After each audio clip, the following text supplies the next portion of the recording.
في كل بطولة من بطولات أفريقيا في النادي الأهلي دايما معتادين على مدار السنين اللي فاتت بيكون في دايما نجم البطولة اللي احنا بنلعب فيها. والسنة دي هو نجم بطولة أفريقيا 2024 هو مصطفى شوبير.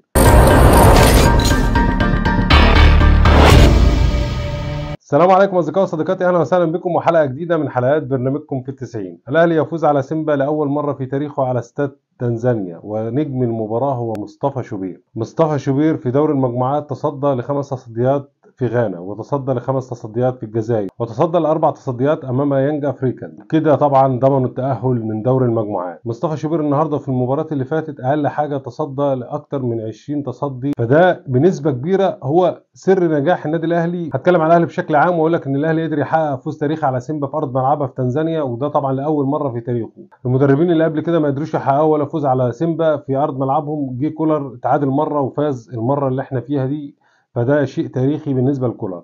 كولر النهارده لعب بشكل تحفظي اكتر ولعب على الهجمه المرتده، وطبعا احنا عندنا في مشكله في الوينجين اللي هو تاو وحسين الشحات، عشان كده ما قدرناش ان احنا ننفذ بالشكل اللي احنا عايزينه او اللي كولر عايزه. سولية زي ما يكون بيلعب مباراه اعتزال وما كانش على المستوى المعهود من السولية اللي مش قادر يرجع لمستواه بعد فتره كبيره من الغياب.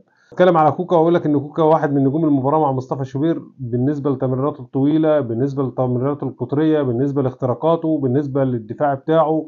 كل حاجه كوكا كان بيعملها النهارده كان مميز فيها. هتكلم على مروان عطيه واقول لك ان مروان عطيه هو واحد من نجوم المباراه، لان الراجل ده كان تمركزه كويس جدا في المباراه وقدر يفسد هجمات كتير، لان سيمبا كان بيعتمد دايما على الاختراقات من العمق وبيعمل زحمه في العمق دايما، وبالذات في الاختراقات من العمق او التسديد من العمق. المهم ان هو فوز مهم جدا للنادي الاهلي خارج ارضه، ونستنى باذن الله اللقاء الثاني، وده هيسهل علينا اللقاء الثاني باذن الله، رغم غياب 4 عناصر من النادي الاهلي مهمين جدا، وهو محمد الشناوي وياسر ابراهيم وامام عاشور واسامه ابو علي. باذن الله القاكم في الحلقه القادمه، وباذن الله الاهلي يكون فايز برضه. وما تنساش تعمل لايك والفولو، وبشكركم ومع السلامه.